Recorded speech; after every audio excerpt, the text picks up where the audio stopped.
الحمدللہ رب العالمین والصلاة والسلام علی حبیبہ محمد وآلہ وصحبہ اجمعین، اما بعد فاعوذ باللہ من الشیطان الرجیم، بسم اللہ الرحمن الرحیم۔ قال اللہ تعالی فی القرآن الکریم والفرقان الحمید، حتی اذا جاء احدهم الموت قال رب ارجعون لعلی اعمل صالحا فیما ترکت قلا انہا کلمات هو قائلها ومن ورائهم برزخ الى یوم یبعثون۔ اللهم سبحانك لا علم لنا الا ما علمتنا انك انت العلیم الحکیم۔ مولاي صل وسلم دائما ابدا على حبیبک من زانت به الرسل۔ معزز سامعین کرام، السلام علیکم ورحمۃ اللہ۔ گزشتہ جمعۃ المبارک پہ حسن سلوک کے حوالے سے گزارشات پیش کر رہا تھا، اور متصل اس سے پہلے جو آیات کریمہ ہیں ان پر تفصیل عرض کر رہا تھا، اور ہمارا موضوع اعلیٰ اخلاق کی ادائیگی اور شیطان یا وساوس کی جو اللہ جل شانہ کے حضور حفاظت کا حصے ہیں وہاں تک بات پہنچی تھی۔ تو یہاں جو جس آیہ کریمہ سے شروع کیا گیا تھا اس میں اللہ رب العالمین نے نبی کریم صلی اللہ علیہ وسلم کو ارشاد فرمایا، ادفع باللتی ہی احسن السیئہ، آپ بدی کا جواب ایسے برتاؤ سے دیجئے جو بہت اچھا ہو۔ دین اسلام کے حوالے سے جنہیں اعتراض آتا ہے، جو ضد یا عناد میں ہیں، وہ دین اسلام کے پھیلنے کے جواز میں شدت یا سختی کو بیان کرتے ہیں۔ آج ہمارے مزاج دیکھتے ہیں، ہماری باتیں دیکھتے ہیں، ہمارے حالات دیکھتے ہیں، تو خیال اس تصور کو سامنے رکھا جاتا ہے گو یہ الگ بات ہے کہ ہر کوئی حق جانتا ہے، ہر کوئی انداز جانتا ہے، کیونکہ غیر مسلم بھی اگر وہ قوانین جو مخلوق کو فائدہ دے سکتے ہیں انہوں نے حاصل کیے ہیں، وہ بھی تو دین اسلام سے حاصل کی ہیں۔ تو جو اپنی ضد یا عناد یا مخالفت ہے اس کے تحت ہماری کمزوریوں کو مثال دے کر بات کی جاتی ہے کہ یہ دیکھیں کہ تم مساجد میں بھی نقصان کر رہے ہیں، بام دست و گریباں بھی ہیں۔ تو جب اسلام کی یہ نشاط کی بات کرتے ہیں یا اسلام کی بلندی کی بات کرتے ہیں تو تب بھی یہ طاقت یا تلوار سے دین پھیلا، فلاں ملک کے ساتھ جنگ ہوئی۔ دین اسلام میں جہاں جہاں جنگوں کے حالات ملتے ہیں وہ دفاعی حالات کے مطابق ملتے ہیں، اور کثیر حصے دفاعی اور کم حصے ایسے ہیں جہاں کہیں مظلوم کی دادرسی کی گئی۔ وہاں بھی ایسا نہیں ہے کہ کسی پر چڑھائی کی گئی ہے اپنی زور بازو کو منوانے کے لیے، وہاں پر بھی جو ظلم ہے اسے روکنے کے لیے سدباب کیا گیا، اور حد الوسع کوشش کی گئی کہ آخر وقت تک یہ نوبت نہ آئے کہ تلوار اٹھانی پڑے۔ عین میدان کارزار میں بھی اصول و ضوابط جو دیے ہیں وہ دین اسلام نے دیے ہیں، اور جن پر سختی سے حکم اور عمل کرایا گیا ہے، ورنہ انسانی تاریخ میں فاتح اور مفتوح کی حالات دیکھ لیں، بہت حصے تحریر میں بھی ملتے ہیں، اور ہمارے حالات بھی دیکھ لیں، گو کہ ہماری تاریخ کے لکھنے والوں میں غیر مسلم ہاتھ زیادہ ہے، اور جو ذہنی طور پر اختلاف رکھتا ہے کسی سے بھی، وہ کسی کے بارے میں جو حقائق ہے وہ کیا لکھے گا اور اس کو کیا حالات کو وہ اجاگر کرے گا جو بہتر پہلو ہیں۔ تو یہاں پر وہ بات، یہ ارشاد نبی کریم صلی اللہ علیہ وسلم کو فرمایا جا رہا ہے۔ آپ امام الانبیاء اور سارے اللہ کے نبی اور رسول معصوم عن الخطا، آپ امام الانبیاء، بے شمار علوم انبیاء علیہ السلام کو اللہ کریم نے عطا فرمایا۔ حضرت آدم علیہ السلام کی پیدائش کے واقعے میں آپ یاد کریں، قرآن کریم فرماتا ہے کہ اللہ کریم نے انہیں دنیا و معافی کے جو اشیاء ہیں یا نام ہیں وہ جو انہیں تعلیم فرمائے وہ اتنے تھے اور ایسے تھے کہ وہ فرشتوں کو اس اتنا حصہ معلوم نہیں تھا، اللہ کریم نے اتنا علم انہیں عطا فرمایا۔ اب آپ صلی اللہ علیہ وسلم امام الانبیاء ہیں۔ جب آپ امامت فرما رہے تھے تو اس وقت جماعت میں حضرت آدم علیہ السلام بھی موجود تھے، جنہیں اللہ کریم نے تمام بشر کے والد کی حیثیت عطا فرمائی ہے۔ وہ حیثیت، وہ بزرگی اپنی جگہ، تو جو وہ حصے ہیں جو قرب الہی کے ہیں وہ اپنی جگہ، آپ خاتم الانبیاء، اور جتنے علوم سارے عطا فرمائے گئے ہیں وہ سارے بھی آپ کے پاس ہیں، اور جانے کتنے اللہ کریم نے آپ کو اور عطا فرمائے، وہ ہمارے پاس کوئی حصہ ایسا نہیں ہے جس کو ہم جان سکیں۔ ویسے بھی اللہ کے نبی یا رسول جو حصے مخلوق کو بیان فرما رہے ہوتے ہیں وہ سارے کے سارے حصے وہ ہوتے ہیں جن سے مخلوق استعداد ذاتی سے آشنائی حاصل ہی نہیں کر سکتی، اس کی پہنچ سے باہر ہوتے ہیں۔ آپ صلی اللہ علیہ وسلم نے معاشرے میں ایسی زندگی بسر فرمائی کہ کوئی پہلو حیات انسانی کا، کسی ضرورت، کسی امر کے تحت کوئی پہلو پیش آ جائے، کوئی تشنگی نہیں ہے، جانے کوئی نہیں، عمل کوئی نہ کرے، اور بات ہے کوئی جاننا چاہے تو جاننے کے ذرائع موجود، استعداد موجود، کو عمل کرنا چاہے۔ تو وہ بات جو میں کرنا چاہ رہا تھا وہ یہ تھا کہ حسن سلوک یہ اتنا بڑا حصہ ہے انسانی مزاج میں اور انسانی رہن سہن میں، اس حسن سلوک کا، کہ اللہ رب العالمین نے امام الانبیاء نبی کریم صلی اللہ علیہ وسلم کی ذات اقدس کو فرمایا، آپ ان کی بدی کا جواب ایسے برتاؤ سے دیجئے جو بہت اچھا ہے۔ یہ وہ انداز ہے جو آپ صلی اللہ علیہ وسلم کو فرمایا جا رہا ہے۔ اور میں عرض کر رہا ہوں کہ انبیاء و رسول معصوم عن الخطا ہوتے ہیں، تو جب معصوم عن الخطا ہوتے ہیں تو ان کی سوچ اور ان کے اعمال سارے وہ ہوں گے جو عند اللہ مقبول ہوں گے، تو زیادتی تو اللہ جل شانہ کو پسند ہی نہیں، تو ان عظیم ہستیوں کے مزاج میں ہی یہ حصہ نہیں۔ آپ اس سے اس بات کی اہمیت پر غور فرمائیں کہ جب آپ صلی اللہ علیہ وسلم کو بیان فرمایا جا رہا ہے تو یہ ہمارے لیے کتنا اہم ہے۔ جو نبی کو حکم ہوتا ہے یا جو نبی حصے اختیار کرتے ہیں یہ امت کی رہنمائی کے لیے ہوتے ہیں، اور جب اس بات کو اس درجے میں اظہار کیا جا رہا ہے تو لا محالہ اس کی اہمیت کا ادراک ہونا چاہیے اور سمجھ آنی چاہیے کہ جو معاملات میں اپنی زندگی میں اختیار کر رہا ہوں وہ اس پہرائے میں کس جگہ پر کھڑے ہیں۔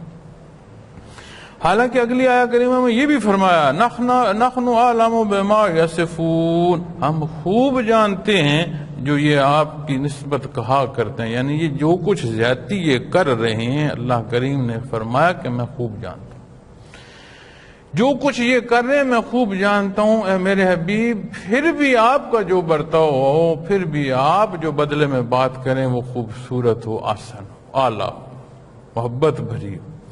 آپ غور فرمائیں مکی زندگی میں کتنے کتنے ظلم اور کتنی کتنی زیادتیاں کی گئی تھی، لیکن آپ کا مزاج عالی، آپ کا انداز، آپ کا میل جول، آپ کا برتاؤ، بول چال ایسی تھی کہ وہی معاشرہ تمام شدت مخالفت کے باوجود جو یہ کہہ چکا کہ آپ صادق الامین ہیں، اس بات کو کفر مقابلے میں لا کر بھی جھٹلا نہ سکے۔ قریبی عزیز ہے، رشتہ داری بھی تھی، تلخی ہوئی دین حق کے ضمن میں اس نے بہت تجاوز کیا، بہت زیادتی کی، تو آپ صلی اللہ علیہ وسلم نے فرمایا کہ انہیں اللہ کے کتے کھائیں۔ مخالف اور شدید مخالف، ذاتی حیثیت تک رنج پہنچانے کا سبب کیا، اس سارے کے باوجود اسے یقین تھا کہ اگر انہوں نے فرما دیا کہ اللہ کے کتے کھائیں تو میرے اس بچوں کو بچا کو نہیں سکے گا، کو کتے کھائیں گے۔ شام کو ایک مکہ مکرمہ سے ایک جا رہا تھا تجارتی قافلہ، تو انہوں نے کہا، جو جا رہے تھے انہوں نے کہا ہمارے ساتھ اپنے بیٹے کو بھیجو، تو اس نے کہا نہیں۔ ذہن میں وہی بات تھی کہ اگر انہوں نے فرمایا تو اس کو کتے کھائیں گے، اس کو اللہ کے کتے کھائیں۔ اس نے کہا نہیں، میں ڈرتا ہوں کہ اس کو نقصان ہوگا، اس کو کوئی حیوان نقصان دے گا، جانور اسے نقصان دے گا تو میں نہیں بھیجتا. انہوں نے کہا ہم اس کی اپنی جان سے زیادہ حفاظت کریں گے, درمیان میں سلائیں گے, کوئی چیز اس تک آئی تو ہم سے ہو کر آئے گی, تو اگر ہم زندہ نہ رہے تو یہ الگ بات, ہم اس سے پہلے مرے. تو بڑی لے دے کے بعد اس نے وہ ساتھ بیٹا بھیجا. شام کی سرحد کے قریب رات کو سارے سو رہے تھے, اسے درمیان میں سلایا گیا. سارے جو محافظ تھے وہ تو پھر باہر ہوتے ہیں نا, سونے والوں میں بھی جو سوت بنائی گئی وہ بھی اس طرح بنائی گئی کہ گرد گرد وہ باقی تھے جو اسے لے کر جا رہے تھے, اور درمیان میں اس بدبخت وہ اولاد تھی. صبح اٹھے تو وہ نہیں تھا, اور دیکھا تو شیر کے پاؤں لگے ہوئے تھے. اس نے وہیں سے سوئے ہوئے اس کو دبوچ کر اٹھا کر درمیان سے لے کر گیا. اب یہ واقعہ بعد میں پیش آیا. وہ کافر ساری ضد اور عناد, اور یہ حصے مکی زندگی کے ہیں, یہ گفتگو کے, اسے یہ یقین تھا کہ جو یہ کہہ رہے ہیں یہ ہوگا. تو وہ جاننا اپنی جگہ پر, لیکن جو حسن سلوک ہے وہ ایسا ہے کہ اللہ جل شانہ نے حضرت موسیٰ علیہ الصلوۃ والسلام کو بھی فرمایا کہ جب فرعون سے بات کریں تو لحاظ سے کیجیے گا, ٹھہراؤ اور آرام سے کیجیے گا. جواز نہیں رہتا کسی کے پاس. جب حق گوئی حق کے ساتھ کی جاتی ہے, انکار اور رد کرنے والوں کے پاس پھر کوئی جواز نہیں رہتا کہ میں کیوں نہیں مانا. ہر حصے میں وہ اپنی برائی یا اپنی ضد یا عناد وہ سامنے ابھر کر آ جاتی ہے, پھر یہ کوئی جواز نہیں رہتا.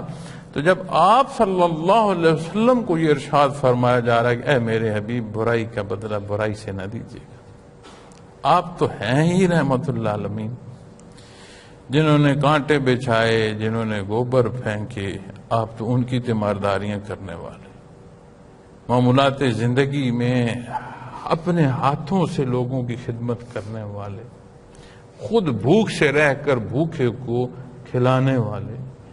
اس کے باوجود فرمایا جا رہا ہے تو پھر امت محمد رسول اللہ صلی اللہ علیہ وسلم مخاطبین میں نہیں ہے تو اور کون ہے؟ اس بات سے اس پہلو کو اندازہ لگائیں.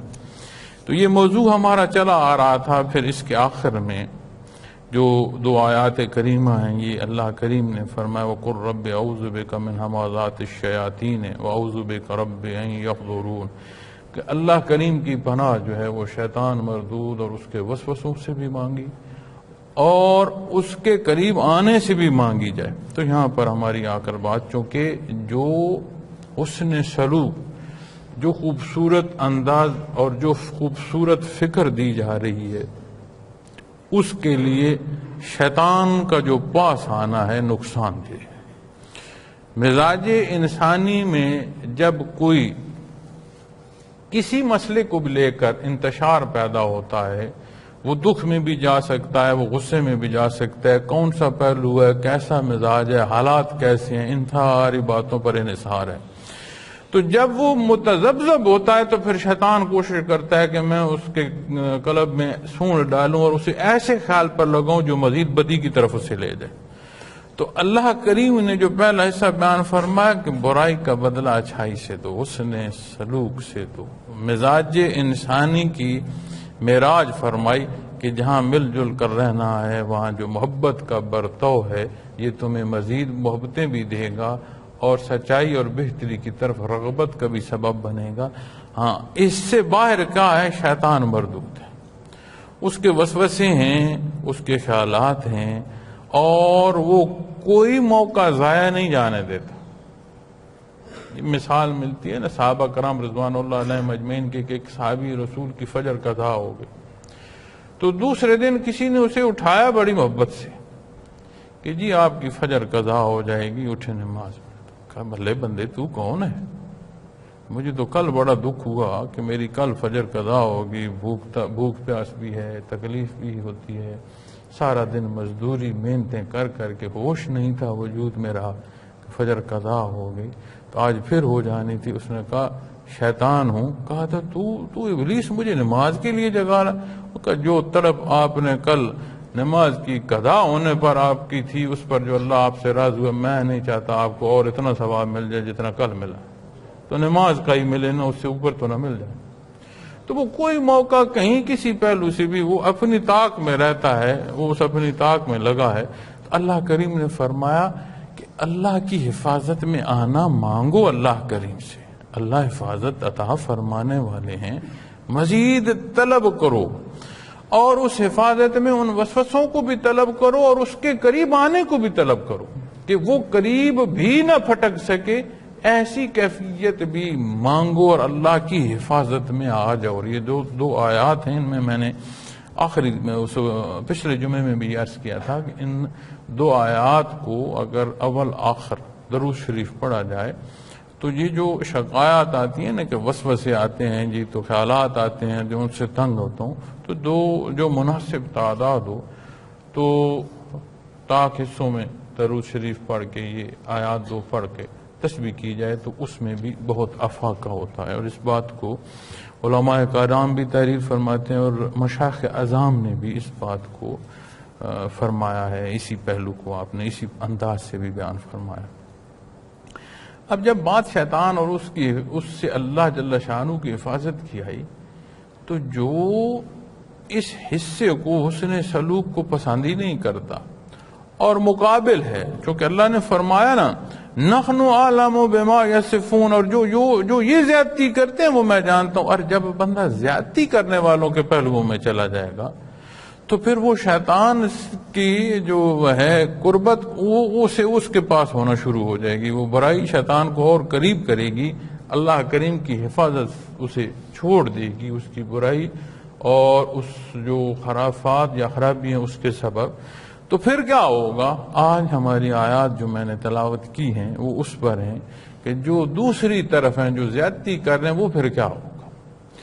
دنیا میں اس ذات سے زیادتی کر رہے ہیں جو رحمت للعالمین، حیات دنیا میں اس ذات سے زیادتی کر رہے ہیں جو اس مشت غبار کو اللہ رب العالمین سے آشنائی کا سبب ہے.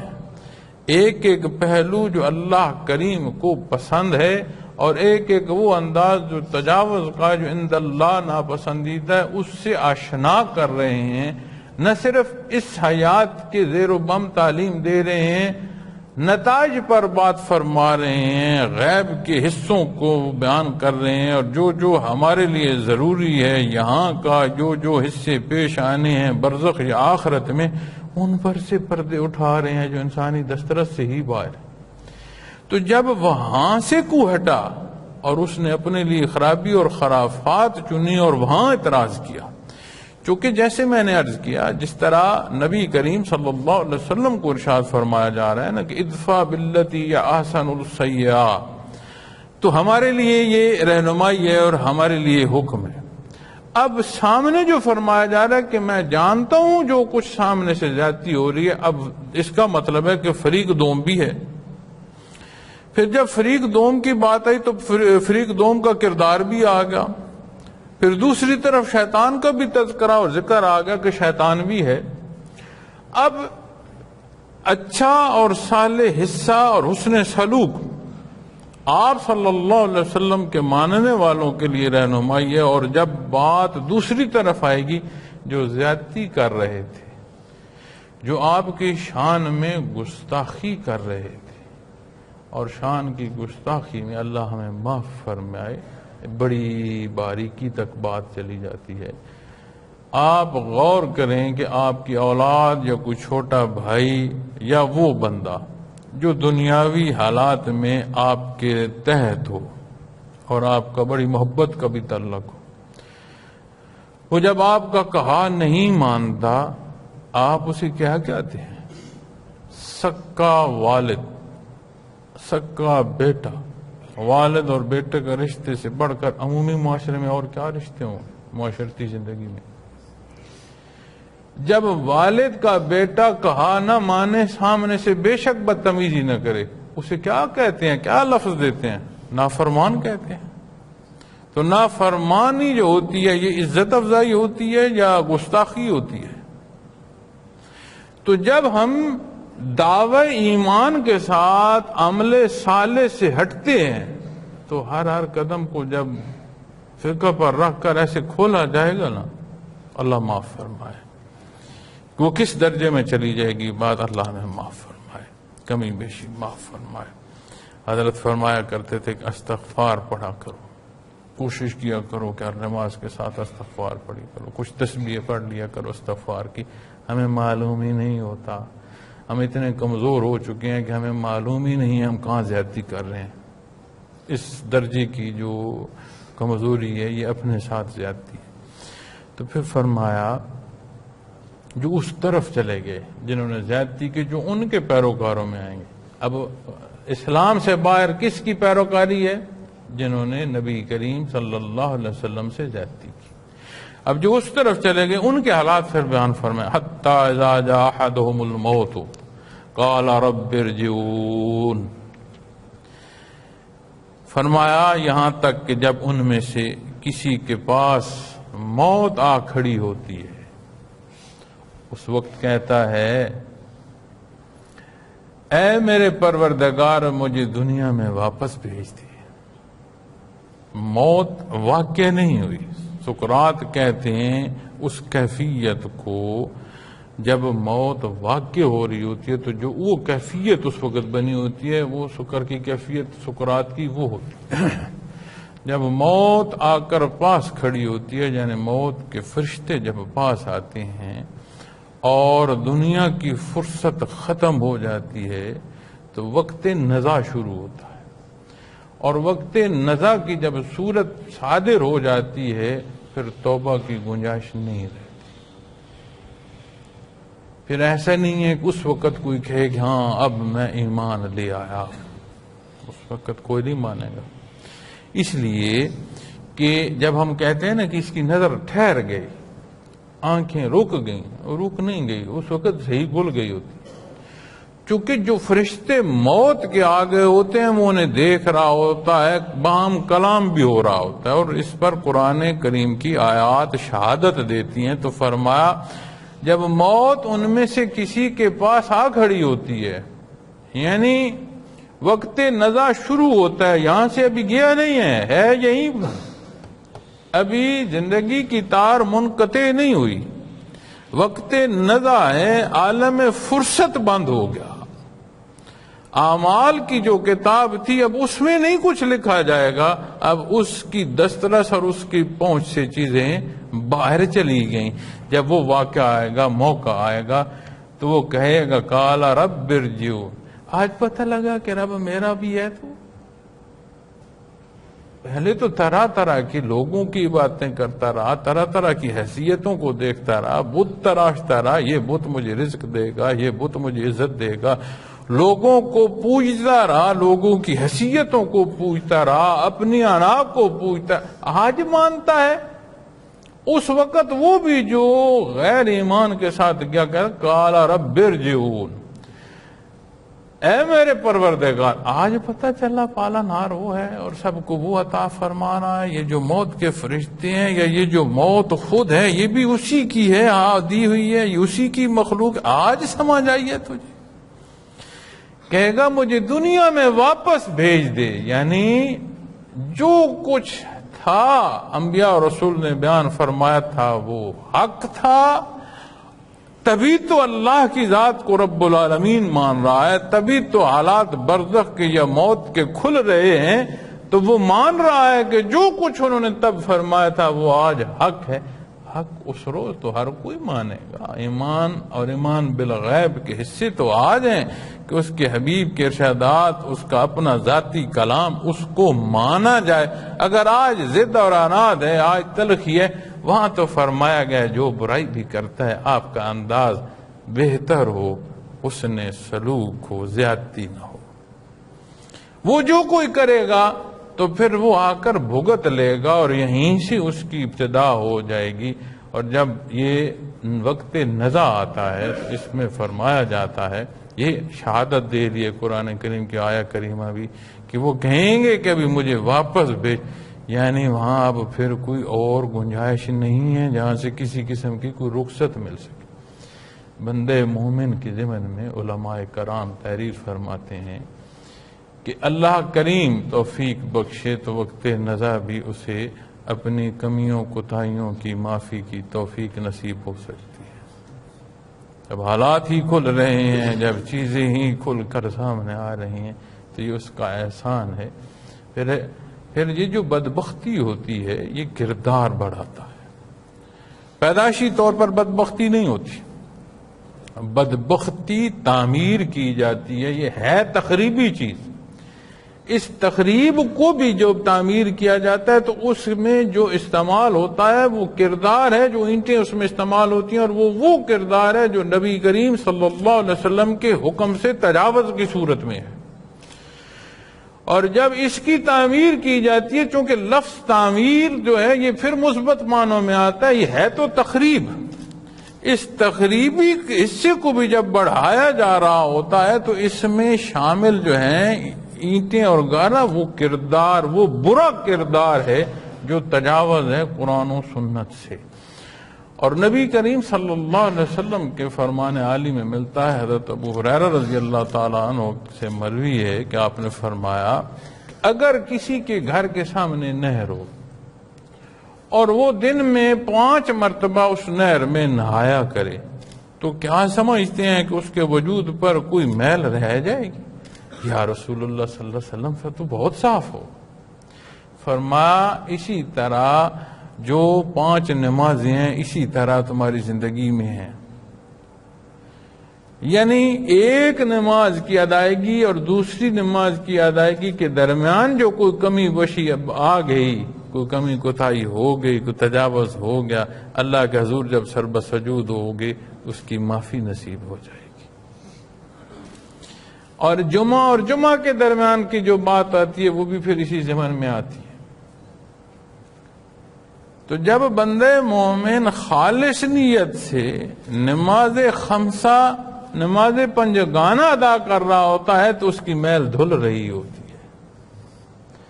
اب یہ کردار یا تعلق یا محبت کی کمزوریوں کا سبب ہے کہ نماز بھاری لگے ہمیں، اس کی ادائیگی میں خشوع خضوع کی بجائے تنگی اور تکلیف ہو کہ میں جلدی نکلوں، ٹکرے ماروں سجدوں کی، اور بھلے مسجد کے دروازے پر آدھا گھنٹہ کھڑے ہو کر گپے مار لوں، اس کا حرج نہیں۔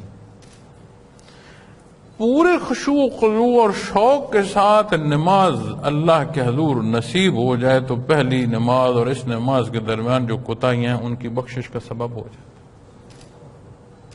اور یہ صورت نصیب ہو تو وقت نظر پھر بات آئے گی نا کہ اللہ کریم مہربانی فرمائیں گے، اس لمحے بھی جو توبہ کی توفیق ہے وہ نصیب ہوگی۔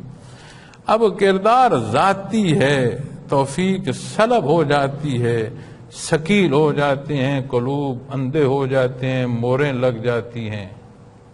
تو جب مور ثبت ہو جاتی ہے تو پھر توفیق نہیں ہوتی، پھر بھگتتا ہے ہر کوئی۔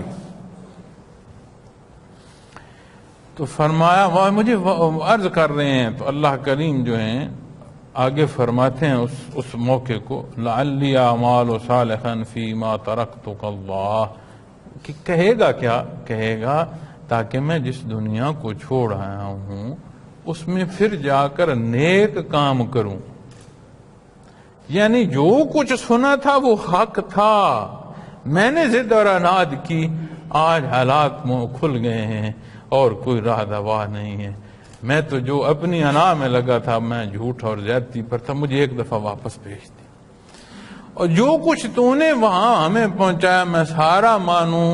اعمال صالح سے مراد یہی ہے نا کہ کلمہ حق سے لے کر معمولات زندگی تک ایک ایک حصے کا مانوں اور ماننے کے ساتھ انہیں عمل میں لاؤں، چونکہ آمنو کے ساتھ قرآن کریم میں متصل حصہ ملتا ہے عامل الصالحات، عمل صالح، ماننا نہیں، ماننا اور اس کے ساتھ شہادت ہے عمل صالح کی، نیک اعمال کی۔ تو کہے گا انہا کلمات ہوا قائلہا، تو وہ کہے گا تاکہ میں جس دنیا کو چھوڑ آیا ہوں اس میں جا کر نیک کام کروں گی، فرمان ہوگا ہرگز نہیں، ایسا نہیں ہوگا۔ یہ اس کی ایک بات ہے، فرمایا یہ تو اس کی بات بتا رہا ہوں، ایسا ہوگا نہیں، ایک بار کا یہ امتحان ہے۔ اور اس امتحان کے لیے ذرائع اتنے دے دیے ہیں کہ پھر کسی کے پاس کوئی جواز بچتا ہی نہیں کہ اس نے کیوں تجاوز کیا، کوئی جواز کسی کے پاس نہیں بچتا کہ وہ کیوں زیادتی کر رہا ہے۔ اتنا کچھ اللہ نے ذرائع اور اتنا کچھ اللہ کریم نے ایمان پہنچانے کے سلسلے بنا دیے۔ فرمایا ایسا ہوگا نہیں، اس کی بات ہے، یعنی وہ حالات بتا رہا ہوں کہ وہ کیا کہے گا، ایسا ہوگا نہیں۔ وَمِن وَرَائِهِمْ بَرْزَخٌ إِلَىٰ يَوْمِ يُبْعَثُونَ، جو وہ کہے جا رہا ہے وہ بات اس کی ہے، اور ان کے آگے ایک پردہ برزخ ہے جس میں یہ اس دن تک رہیں گے کہ دوبارہ اٹھائے جائیں۔ دنیا عالم فانی ہے، اور عالم آخرت اور دنیا کے درمیان جسے پردہ فرمایا جا رہا ہے یہ برزخ کے حالات ہیں۔ اور برزخ یعنی قیامت کے سور پھونکنے سے پہلے اور موت واقع ہو جانے کے بعد۔ ایسا نہیں ہے کہ کوئی قبر میں اترا تو وہاں برزخ ہے اور کوئی باہر ہے تو وہاں برزخ نہیں ہے۔ ایسا نہیں ہے کہ کسی کا وجود جل گیا، خاک ہو گیا، خاک فضا میں شامل ہو گئی، اڑ گئی تو اس پر برزخ نہیں۔ موت واقع ہو گئی، دوبارہ اس خش و خاشات میں سے وجود کا سمٹ کر واپس وجود تک آنا اس روز ہوگا جب سور پھونکا جائے۔ لیکن جس پر موت واقع ہوگی اس پر عالم برزخ کا آ گیا۔ یہ ایک وہ پردہ ہے جو یہاں کے بھی درمیان میں ہے اور قیامت کے بھی درمیان میں ہے۔ یہ وہ پردہ ہے جس میں موت کے بعد قیامت کے دن اٹھائے جانے کے درمیانی جو وقت ہے یہ عالم برزخ۔ اور عالم برزخ کے حالات قرآن و حدیث اور اس کی روشنی میں علماء کرام بیان فرماتے ہیں، مشائخ اعظام بیان فرماتے ہیں، مشاہدات کی صورت میں بیان ملتے ہیں، کشف کی صورت میں باتیں ملتی ہیں، رہنمائی ملتی ہیں۔ تو یہاں کے حالات جو دین اسلام ہمیں بتلاتا ہے ان کا انحصار معمولات دنیا پر ہے۔ جیسی زندگی بسر کی ویسا ٹھکانہ وہاں تعمیر ہوگا۔ یہاں سے کیا لے کر گیا ہے، کتنی محنت کی ہے، کتنا مجاہدہ کیا ہے، مقصد اور مقصود کیا تھا، اس پر تعمیر ہوگی برزخ۔ لیکن برزخ کی جو حالات ہیں یہ بہتر حالات جنت کی طرح نہیں ہیں اور تکلیف دہ حالات دوزخ کی طرح بھی نہیں ہیں۔ یہ تو ایک مسافر خانہ ہے جہاں مسافر بمنزل نہیں ہوا، تو ایک سواری ہے جو وقت گزر رہا ہے، ایک سوار ہے۔ اب جس طرح کا مسافر ہے، جس طرح کے حالات میں ہے وہ اس کی سواری ہے، اسی طرح کے وہ حالات میں بھی ہوگا۔ اب بندے کو سزا ہو رہی ہے، اسے پکڑا گیا، تو آپ کیا سمجھتے ہیں کہ جس سزا ہونے والے یا جس ملزم کو پکڑا جاتا ہے، جس پر الزام ہے، اسے جب پکڑا جاتا ہے تو اس کو تعریفیں کی جاتی ہیں کہ محترم جناب آپ تشریف لائیں، آپ کے ذمہ یہ ظلم ہے اور آپ تشریف لائیں۔ تو پکڑنے والے تو اس کو اسی وقت گریبان سے پکڑ رہے ہوتے ہیں اور ایسے اٹھا اٹھا کر پھینک رہے ہوتے ہیں گاڑیوں میں، اور راستے میں جو ذیلی جیلیں ہوتی ہیں ان میں پھینک رہے ہوتے ہیں۔ نہ کوئی بیٹھنے کو جگہ ملتی ہے، نہ کوئی کھڑے ہونے کو ملتی ہے، نہ کوئی خیر صلاح پوچھتا ہے، تو تکلیف دہ عمل ہوتا ہے۔ تو اس تکلیف دہ عمل کے بعد پھر جب سزا ہوتی ہے تو پھر اصل جیل تو پھر شروع ہوئی، اور جب سزا ہو تو پھر اس کے ساتھ مشقت کی بھی بات آ جائے تو پھر بھائی بات تو اور بڑھ گئی۔ اسی طرح جب بہتر صورتوں کی طرف بات آتی ہے تو کسی کو کہیں بلایا گیا ہو، مہمان کی صورت بلایا گیا ہو، اس سے مثال ملتی ہے کہ بے شک سٹیج پر تو اس کی کرسی ہے، اس کے بلانے، اس کے آنے اور اس کے سٹیج تک جانے میں بھی جو عمل ہیں وہ بھی عزت والے ہوتے ہیں۔ لیکن جب وہ جا کر اپنے سٹیج پر جا بیٹھتا ہے تو پھر اس کے حالات دیکھنے والے اور عزت بڑھتی ہے، اور مخلوق کے درمیان اس کو اچھی جگہ مل رہی ہوتی ہے اس محفل۔ تو اسی طرح جب برزخ کی بات آئے گی تو جب یہ چیخ رہے ہیں نا کہ ابھی تو وقت نظر آئے گا، بارلا ہمیں واپس ابھی تو برزخ میں اترو گے نا جی، تو وہ سمجھ آئے گی کہ میں کیا لایا ہوں اور کیا میرے ساتھ ہوتا ہے۔ اور جب یہ برزخ ختم ہوگی اور حساب کتاب ہوگا تو پھر سمجھ آئے گی کہ اب جو صورت پیش آ رہی ہے وہ کیا ہے۔ تو فرمایا وَمِن وَرَائِهِمْ بَرْزَخٌ إِلَىٰ يَوْمِ يُبْعَثُونَ۔ تو یقیناً اس کی ایک بات ہے جو وہ کر رہا ہے، لیکن وہ جو کہے جا رہا ہے وہ تو اس کی بات ہے، اور ان کے آگے ایک پردہ جس میں یہ اس دن تک رہیں گے جب دوبارہ اٹھائے جائیں، یوم یبعثون۔ پھر آگے فرمایا فَإِذَا نُفِخَ فِي الصُّورِ فَلَا أَنْسَابَ بَيْنَهُمْ يَوْمَئِذٍ وَلَا يَتَسَاءَلُونَ۔ پھر جب سور پھونکا جائے گا تو اس روز ان میں باہمی رشتے نہ رہیں گے اور نہ کوئی کسی کو پوچھے گا۔ پہلی صورت تو جب روح قبض ہو رہی ہے اس وقت ہر شے سامنے آگے کا نہیں، بارلا تو ہی رب ہے، تیرا ہی تھا جو کچھ ہے، مجھے پھر پلٹا دے، میں وہ عمل کروں گا جس کا تو نے حکم دیا تھا۔ نہیں، اب فرصت نہیں ہے، اب یہ برزخ میں اس میں انتظار کر جس دن سور پھونکا جائے گا۔ تو فرمایا جس دن سور پھونکا جائے گا، پہلے تو اپنی انا بھولا نا کہ میں مانوں کسی کی بات، پہلے تو وہ اپنی انا بھولا نا، ہر چیز کو اس نے جو مانا تو چھوڑا، اپنے وہ شرک کے وہ جنہیں خود ہی ہاتھوں سے تراشتا رہا، جنہیں سورج ستاروں کو پوجتا رہا، اللہ کے سامنے شرک کرتا رہا، اللہ کی ذات کا انکار کرتا رہا، جس پہلو میں بھی رہا اپنی انا کو پوجتا رہا، اس دن تو انا سے بھاگے گا نا۔ تو فرمایا ابھی تو یہ بات برزخ کی ہے، تو اپنی انا سے بھاگ رہا ہے، جس روز سور پھونک دیا جائے گا اور قیامت قائم ہوگی تو جنہیں ذاتی طور رشتوں میں چاہتا تھا تو بھول انہیں بھی جائے گا۔ اتنی کہ سختی ہوگی کہ وہ رشتے نہ رہیں گے۔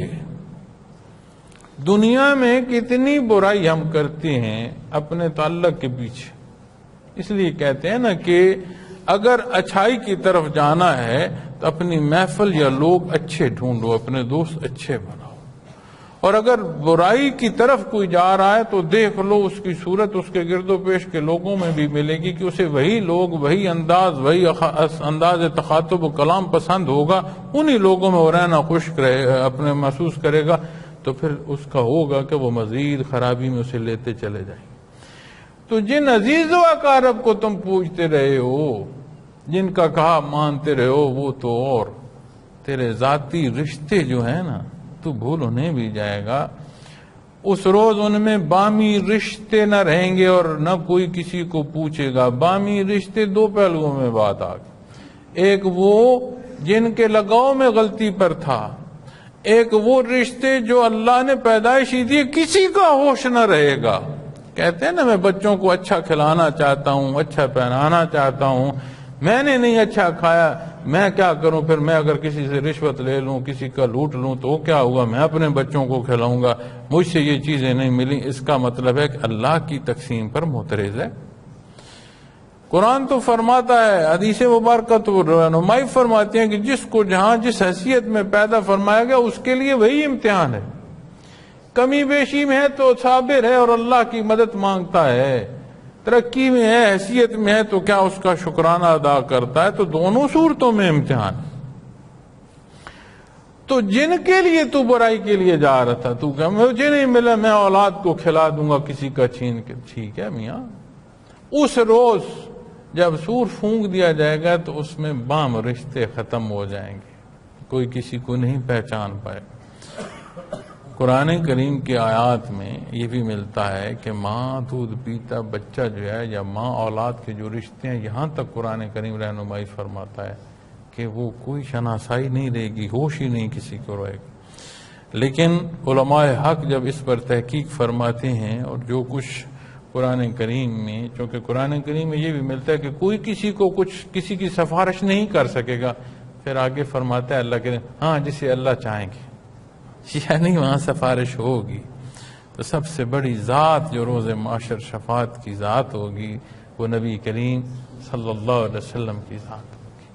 حدیث مبارکہ میں کم سن بچوں کا نہیں ملتا کہ اپنے والدین کی سفارش کو آئیں گے، وہ سینے جن میں قرآن کریم حفظ ہے، حفاظ اپنے والدین کے لیے نہیں اللہ کے حضور عرض کریں گے تو یعنی بحالت ایمان جو یہاں سے جائے گا اس کے عزیز و اقارب تعلقات جہاں نیک صالح اعمال کرتا رہا وہ ایک دوسرے کی سفارشیں کریں گے اللہ کے حضرت. کسی کو کمی بیشی آئے گی تو جس پر اللہ راضی ہے وہ اللہ سے عرض کرے گا بار اللہ سے معاف فرما دے. تو وہ باہم تعلقات باہم رشتے جو دین اسلام کے تحت نصیب ہوئے ہیں اس روز وہ نہیں بھولیں گے. باقی رشتہ ایسا بھی بھول جائے گا کہ دودھ پیتا بچہ ماں کو یاد نہ ہوگا. لیکن وہ صورت وہ ہے جو تجاوز کی ہے، اور جب صورت وہ ہو جو ایمان کی ہے تو پھر اپنا بچہ تو کجا دین حق پر ساتھ جو چلنے والا مسافر ہے اس کی بھی سفارشیں اسے نصیب ہونا شروع ہو جائیں گی. یہ اللہ کریم کی رضا ہے. ایسا نہیں ہے کہ کوئی اتفاق ہوتے ہیں، ایسا نہیں ہے کہ ہاں شکر ہے وہ مل گیا، نہیں، شکر ہے اللہ راضی ہوا. یہ اللہ کریم کے بنائے ہوئے سبب ہیں. میں اکثر ساتھیوں سے جب دم یا تعویذ کی بات ہوتی ہے تو یہ اکثر کہہ دیتا ہوں اس لیے کہ شفا ایسا نہیں ہے کہ میں تعویذ دے رہا ہوں تو میرے ہاتھ میں شفا ہے. شفا اللہ کے دست قدرت میں ہے، یہ سبب ہیں. تو جو سبب ہے یہ بھی ازل سے وہ مالک کل کائنات جانتا تھا، اسی نے تو سبب بنائے. تو روز معاشر کو بھی جو کسی کو شفاعت نصیب ہو رہی ہوگی یہ بھی اس کا کرم اور اس کا احسان ہے اپنے بندے پر.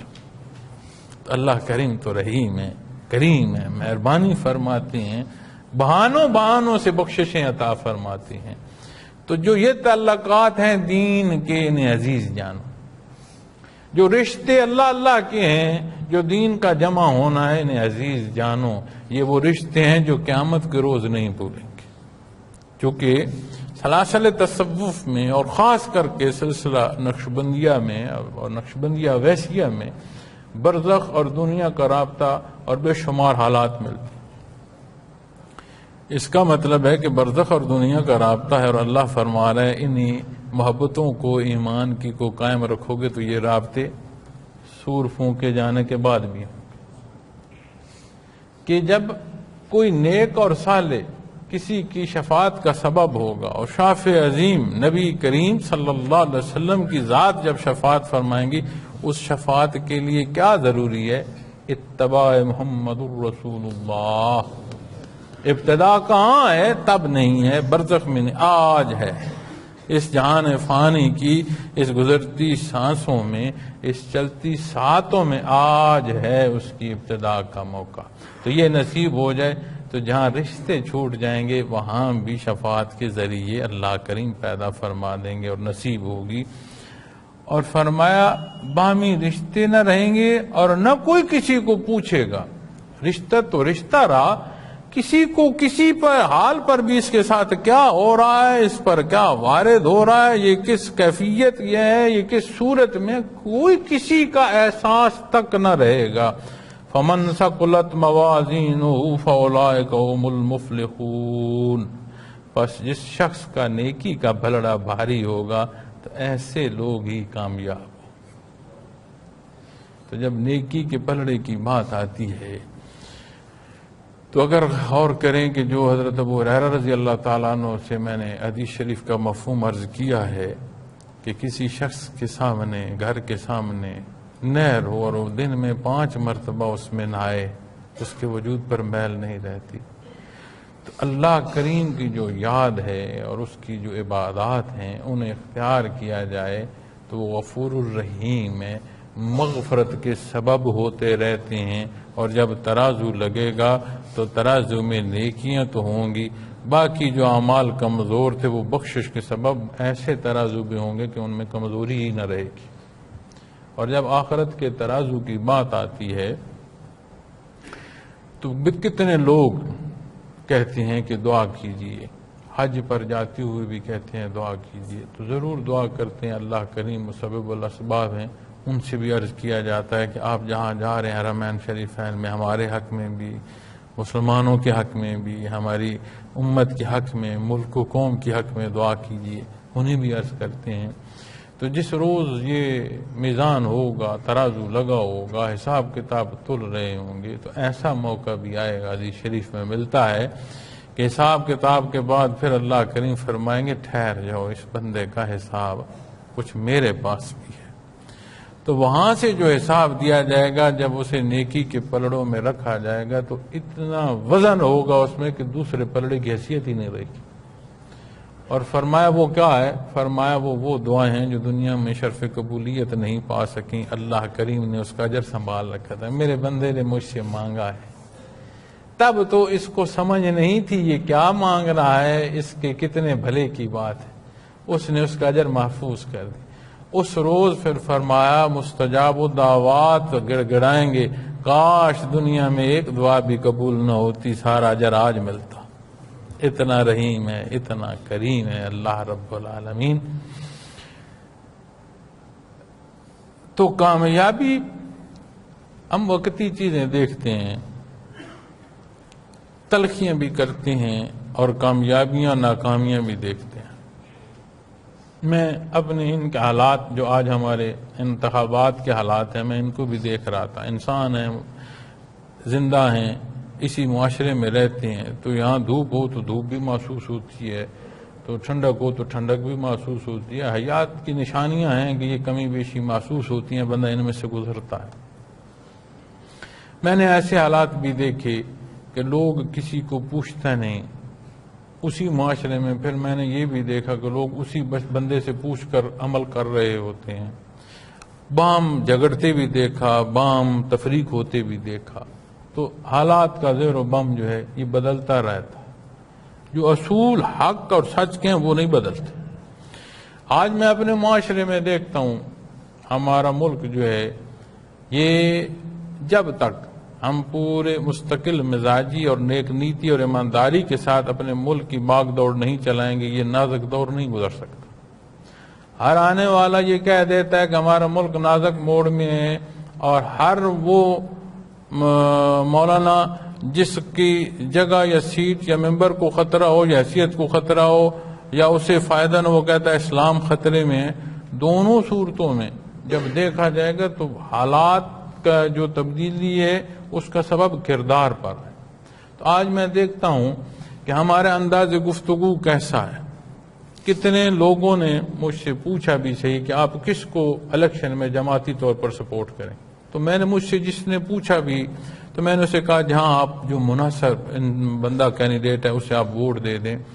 حضرت رحمت اللہ تعالیٰ علیہ کا وصال ہے، اور حضرت رحمت اللہ تعالیٰ علیہ نے جو مجھے ذمہ داری دی ہے اسے میں حالات دنیا کی وقتی طور پر نظر نہیں کر سکتا. میں ایک ایک بندے سے لگا ہوں اور ایک ایک ابتدا سے ایک ایک تربیت سے لگا ہوں کہ کہیں ہم میں جو کمی بیشی ہے وہ دور ہو اور عمل صالح کی کیفیت وہ نصیب ہو جو رچ بچ جائے نہاں خانے دل میں. تو اس کے لیے محنت کر رہا ہوں. آج ہمارے حالات میں اتنی کہ سختی ہے، یہ کوئی نہیں سوچتا کہ جو بات کر رہا ہے یہ حق ہے یا جھوٹ ہے. اس پر جو تبصرہ کیا جاتا ہے وہ بدتمیزی ہوتی ہے، وہ تجاوز ہوتا ہے. تو پھر صورت وہ بنتی ہے کہ جب کوئی بدتمیزی کرتا ہے تو ہمیں قرآن حسن سلوک کا دے رہا ہے، تو انسان ہے پھر اس موقع سے بچا جائے جہاں تجاوز ہو. کیونکہ جب کوئی زیادتی کرے گا خوف آتا ہے کہ انسان ہے، کمزور ہیں، بشر ہیں، کوئی بشری کمزوری ایسی نہ ہو کہ سامنے آ جائے اور کوئی شدت میں کسی کا نقصان کر دیں یا کسی کے ساتھ ہم زیادتی کر دیں. تو وہ بات کسی اور کی نہیں ہے، بات بندے اور اللہ کے درمیان ہے. تو میں نے ان الیکشن میں بھی ایسا نہیں رکھا. ٹھیک ہے بے شمار ساتھی ہیں جنہوں نے سپورٹس کیا، ایسے ساتھی بھی جو ہیں کہ جو کینڈیڈیٹس بھی تھے پارٹیز میں، ایسے بھی ہیں جو کامیاب بھی ہوئے ہیں، لیکن ہر ایک اپنی جگہ اپنے معاملات میں چلتا رہا. اور آج میں دیکھتا ہوں اس سارے حالات میں گزرتے ہوئے ہمارے اندر بڑی تلخی ہے. اپنا ملک ہے، اپنے ملک کی نمائندگی چننی ہے، دستوں پہ گریباں کیوں ہوتے ہو؟ اور جب دستوں گریباں ہو کر کسی چیز کو حاصل کرو گے تو اس کے نتائج اچھے نہیں ہوں گے، نقصان ہوگا. تو جب نقصان ہوگا تو وہ سارا کیا دھرا کس لیے تھا؟ ہر بندہ حالات پر اس درجے کی نظر نہیں رکھتا کہ وہ قومی سطح کی بات پر فیصلہ دے سکے. ہر بندہ نہیں سمجھتا کہ وہ جو حالات پوری دنیا ہے اس پر اپنی رائے دے سکے. تو ہر بندے کی جگہ ہے، وہ کہاں ہے، کس حیثیت میں ہے، کیا کر رہا ہے. اس نے جواب اللہ کے حضور دینا ہے. لیکن دنیا میں بھی جو اسلوب زندگی کا ہے وہ برے انداز کے بدلے میں اچھے انداز سے ہے. اور آج ہماری قوم نے ایک فیصلہ کیا کہ ہم اس میں جو مروجہ نظام ہے اس میں جو لوگ آ رہے ہیں ان سے نئے لوگوں کو بھی آزمائیں گے. کوئی حرج نہیں ہے. لوگوں نے چاہا، کوئی حرج نہیں ہے. اب جو کچھ کہا گیا تھا وقت ہے اسے پورا کرنے کا. تو بجائے اس کے کہ جو پہلے آئے ان کی یہ ٹانگیں کھینچتے رہے، تو جو نالائکیاں ان کی اپنی تھیں وہ بھی ان کے ذمہ پڑتی رہیں. آج پھر کوئی ان کی ٹانگیں کھینچنا شروع کر دے تو جو یہ نالائکیاں کریں گے وہ ان پر کھاتے میں ڈالتے رہیں. تو آؤ، ہمارا ملک ہے یار، اس کو اپنے حصے کا کردار دیں، اپنے حصے کی جو ذمہ داری ہے اسے ادا کریں. اور ہم سب اس میں رہتے ہیں. ہماری اجداد کی قبریں ہیں یہاں پر، ہمارے اولاد یہاں بس رہی ہے، رہ رہی ہے. دنیا کے حالات تو دیکھو کہ دنیا میں حالات ہو کیا رہے ہیں. ہمیں ہوش ہی نہیں ہے بام لڑنے اور جھگڑنے سے. تو جو حالات دیکھ رہے ہیں اس میں نہیں لگتا کہ یہ اس بات کو ہم قومی سطح پر سمجھ پائیں. نہیں سمجھ پائیں گے تو اور خرابی ہوگی. ایک بندہ آگے آیا ہے تو ٹھیک ہے، تو وہ اس بندے کا ہی، صرف اس کا وزیر اعظم نہیں ہوگا جس نے اسے چنا ہے، وہ وزیر اعظم تو ملک کا ہوگا. اور اگر یہ دیکھا جائے کہ پوری جو آبادی کا تناسب ہے اس میں تناسب کے حساب سے اس کے ساتھ کتنے لوگ ہیں تو جمہور نہیں ہوگا. پھر اگر وہ کردار میں ایسا حصہ نہیں رکھے گا جس سے سب کے مفادات ہوں تو پھر یہ بہت جلد نقصان کا سبب بند. تو کیوں ہم ایسے موضوعات پر جائیں جہاں ہمارے ملک کو نقصان ہو. پوری قوت صرف ہو چکی ہے کہ عوام اور افواج کے درمیان فاصلہ پیدا کیا جائے. ارباں خرباں بجٹ لگتے ہیں ممالک کے. کتنی چیزیں ہیں جو آج میڈیا پر موجود ہیں، انٹرنیٹ پر اور سوشل میڈیا پر موجود ہیں. انہیں کھول کر دیکھا جائے تو سمجھ آتا ہے کہ یہ ملک بعد میں بنا، اس کے دشمن پہلے تھے. ہوتا یہ ہے نا، کبھی کوئی ہوتا ہے، اس کی حیثیت ہوتی ہے، کچھ کرتا ہے تو اس کے دشمن ہوتے ہیں. تاریخ اٹھا کر دیکھ لیں، اس ملک کے دشمن اس ملک کے مارز وجود میں آنے سے پہلے ہیں. تو جو ہمارا محافظ ہے، جو ہمارا مقرر ہے، جو ہمارا نظام دینے والا، ان سب کو آپس میں لڑا دو تو پھر کیا ہوگا؟ مزید کمزور ہوں گے. تو اللہ کریم ہمیں وہ توفیق عطا فرمائے کہ ہم اتفاق کا حصہ کر سکیں. اور ہم بحیثیت سلسلہ نقشبندیہ اویسیہ یا تنظیم الاخوان بلا تفریق یہ کوشش کریں گے کہ وہ عمل اور وہ کردار ہو جو ہمارے ملک کے حق میں بہتر ہو. غلط کو غلط کہا جائے، صحیح کو صحیح کہا جائے، اور اس کے کہنے کا انداز اپنے کردار سے دیا جائے. چونکہ زبان کی لان تان تو اتنی عام ہو چکی، آپ یقین مانیں. مجھے کئی دوست کہتے ہیں کہ اس پر رائے دے دیں، تو میں انہیں کہتا ہوں میں بڑا کمزور، شاید مجھ میں اتنی برداشت نہ ہو جو آج ہمارے معاشرے کا امتحان بن چکا ہے، جو ہمارا انداز گفتگو ہے. یہ کون سی حق رائے دہی ہے کہ اگلے کو برا بھلا کہہ دو؟ یہ کون سی آزادی ہے؟ تو جب ہم اسلام سے دور ہوتے جائیں گے تو معاشرے کے حالات وہ نہیں رہیں گے جو اسلام کے تحت ہوتے ہیں. تو اسلام کے تحت امن اور سلامتی ہے. دین اسلام سے باہر جتنے چلتے چلے جائیں گے تو مفادات کی جنگ ہوگی. بھائی جو تکڑا ہوگا وہ آگے آ جائے گا، جو کمزور ہوگا اس کی حق تلفی ہو جائے گی. تو آج ان حالات کو بھی اگر ہم دیکھتے ہیں تو کیا یہ معاشرے یا ہمارے انداز یا انداز متخاطب جو ہے یہ تعلیم فرمایا جا رہا ہے حسن سلوک کے تحت ہمیں؟ تو پھر جب کوئی نہیں مانے گا جیسے حالات میں بھی ہوگا تو پھر ایک دن تو آ جائے گا نا جب جو یہاں بالکل ہی نہیں مان رہا وہ بھی کہے گا میں مانتا ہوں. تو ضروری یہ ہے کہ آج جو ہمارے حالات ہیں ان سے نکلا جائے اور بہتر اور صالح عمل اختیار کیا جائے. اس روز کام آئیں گے جہاں اللہ کریم فرما رہا ہے کہ بس جس شخص کا نیکی کا پلڑا بھاری ہوگا تو ایسے ہی لوگ کامیاب ہوں گے. اب یہاں کی کوئی کمی بیشی کامیابی ہم سمجھتے نہیں. حقیقی کامیابی جو ہے وہ اچھائی کی ہے، چونکہ یہاں بھی اس کو عزت و مقام ہے اور پھر وہ اس طول میں کام آئے گی جہاں اللہ کریم کامیابی فرما رہا ہے. اور وہ کامیابی ہے جو ہمیشہ کی ہے، پھر کوئی تنگی یا تکلیف نہیں ہوگی. بات غالباً لمبی ہوتی جا رہی ہے، میں اس آیا کریم اگلی تک بات کرنا چاہتا ہوں. فرمایا فمن ثقلت موازینہ فاولئک هم المفلحون، تو کامیابی کا جو پلڑا بھاری ہوگا عمل صالح، اور یہ عمل صالح باہم معاشروں، باہم ملک، باہم امت اور باہم انسانیت میں بہتری کا سبب ہوتے ہیں۔ ایسا نہیں ہمیں حکم کہ کوئی اسلام سے باہر ہے تو اس کا جینا دو بار کر دیں، زندہ رہنے کا اور اس مذہب اختیار کرنے کا ہر ایک کو ہے، حدود و قیود مقرر ہیں، ان کے تحت رہا جائے۔ فمن خفت موازینہ فاولئک الذین خسروا انفسهم فی جہنم خالدون، اور جس شخص کا نیکی یا ایمان کا پلڑا ہلکا ہوگا سو وہ لوگ ہوں گے جنہوں نے اپنا نقصان کر لیا اور جہنم میں رہیں گے ہمیشہ۔ اب جب ترازو کی بات میں نے پہلے کی کہ بندے مومن کی ترازو کی صورت کیا ہے، تو جب ایمان نہیں ہوگا تو ترازو پتہ ہے کیا ہوگا؟ پلڑے تو ترازو اس حصے کو کہتے ہیں نا جو تول کا ہے، اور پلڑے دو ہوتے ہیں، ایک میں نیک عمل ہوتے ہیں، ایک میں بد عمل ہوتے ہیں۔ تو جب غیر مسلم یا ایمان نہیں ہے جس کا، اس کا ترازو لگے گا تو اس کے ایک ہی ترازو میں وزن ہوگا، دوسرے ترازو میں وزن نہیں ہوگا، اور وہ برائی کا ترازو ہوگا، کمزوری اور تجاوز کا ترازو ہوگا، حق کا نہیں ہوگا۔ اس کا جو الٹا ہاتھ ہے وہی سامنے ہوگا، جو کچھ اس کے پاس ہے، سیدھے ہاتھ میں کوئی چیز نہیں ہوگی۔ اس لیے کہ نیکی تب نیکی ہے جب ایمان ہو، جب اللہ کی رضا کو کیجیے۔ دنیا میں بہتر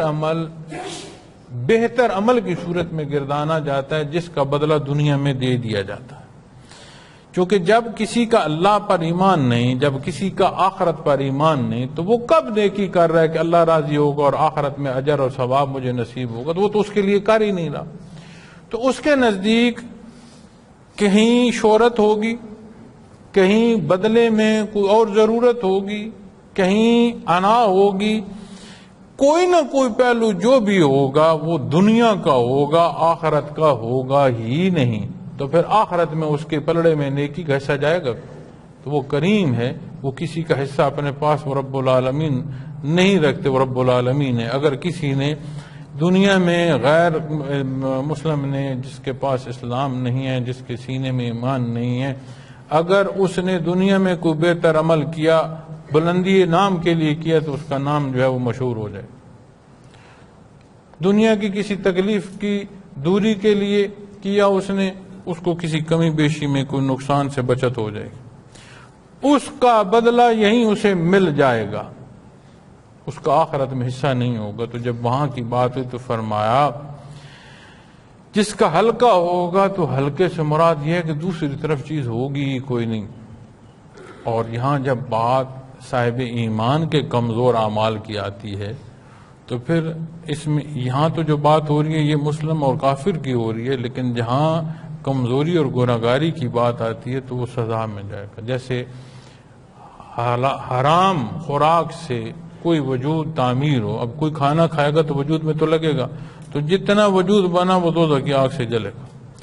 تو اگر یہاں سے ایمان کی صورت میں چلا گیا تو کوئی نہ کوئی صورت بخشش کی ہو جائے گی، اللہ معاف فرمائے، جو سزا آئی وہ بھی ایک روز پوری ہو جائے گی۔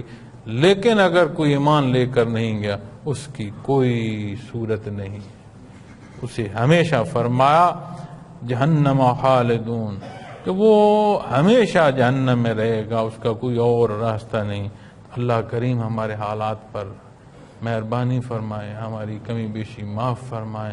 بڑا خوبصورت ملک دیا ہے، بڑی استعداد والے لوگ دیے ہیں، اللہ کریم ہمیں باہم محبت کی توفیق بھی دے، اور وہ انداز دے رہنے کا جس کا حکم نبی کریم صلی اللہ علیہ وسلم کو فرمایا گیا، اور جس کا آگے حکم آپ صلی اللہ علیہ وسلم نے ہمیں عطا فرمایا۔ یہ ملک ہمارا ہے، یہ لوگ ہمارے ہیں، یہ ادارے ہمارے ہیں، یہاں رہنا ہم نے۔ اللہ کریم میرا اور آپ کا حامی و ناصر ہو۔ جزاک